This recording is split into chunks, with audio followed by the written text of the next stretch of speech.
Mini vehicles bridge crossing.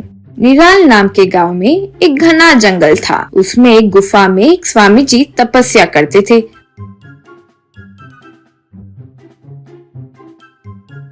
उनके पास बिजू नाम का एक शिष्य था। वो स्वामी जी की हमेशा सेवा करते रहता था। कुछ दिन बीतने के बाद एक दिन बिजू स्वामी जी के पास आया। अब स्वामी जी से बिजू, गुरुजी, मुझे इस जंगल में बोर हो रहा है जी। कुछ दिन लोगों के बीच रहकर मेरी शक्ति दिखाकर आनंद प्राप्त करना चाह रहा हूँ। तब स्वामी जी, देखो बिजू, अब तुम परीक्षा के करीब आ गए हो। वहाँ आनंद देखकर ही मैं इस जंगल में आया। तुम वहाँ चले भी गए तो आखिरकार यहाँ आकर बोलोगे कि वहाँ कुछ नहीं था। इसलिए तुम्हारे मन को मारकर कुछ और दिन रुक जाओ, सब ठीक हो जाएगा। यूं कहा तो बिज्जू गुस्से से स्वामी जी के पास से चले गया। ऐसे 2 दिन बिना मन की उनकी सेवा करते देख बिज्जू को बुलाकर उसे कुछ शक्ति देकर लोगों के बीच जाने के लिए स्वामी जी ने कहा। इससे खुश होकर बिज्जू अपने गांव गया।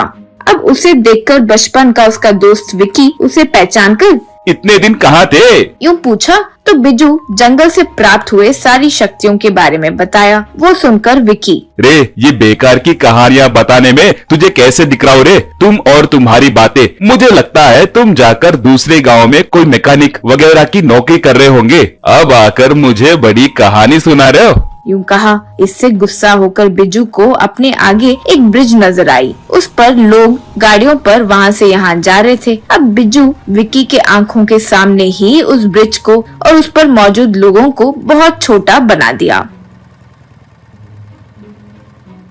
वो देखकर विकी आश्चर्य में पड़ गया।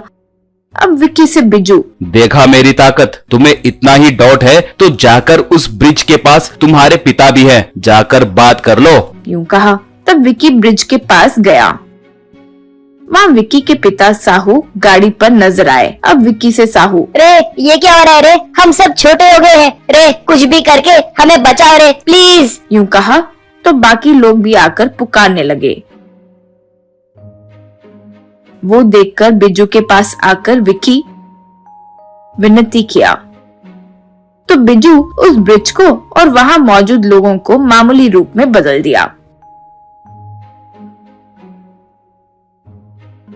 फिर विकी बिज्जू को अपने घर ले गया।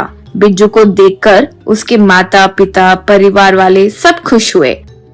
अब बिज्जू अपने परिवार के लिए एक अच्छा बंगला, एक कार, बहुत पैसे वगैरह अपनी शक्ति से प्राप्त करके दिया। वो देखकर विकी आश्चर्य में पड़ गया।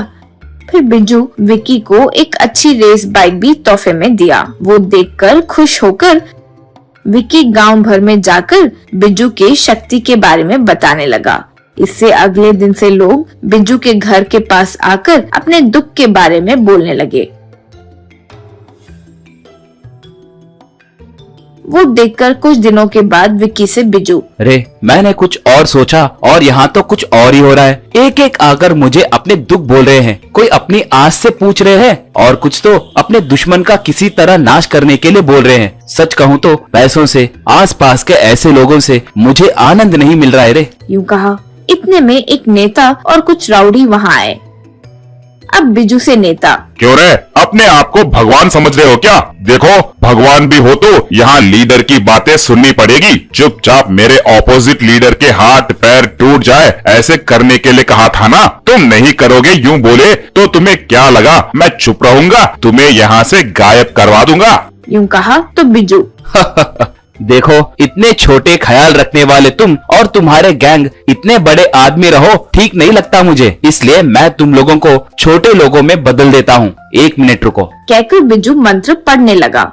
इतने में नेता और उसके गैंग वाले छोटे लिलीपुट में बदल गए। वो देखकर वे दंग रह गए। बचाओ, बचाओ, बचाओ। यूं चिल्ला रहे थे। वो देखकर बिज्जू, तुम लोग अब 1 साल ऐसे ही रहो, तब अकल आएगी। तब भी मन नहीं बदले तो पूरी जिंदगी ऐसे ही रहोगे। कहकर वहाँ से गुरु के पास जंगल में चले गया। फिर गुरु से क्षमापना मांगकर फिर उनका शिष्य बन गया।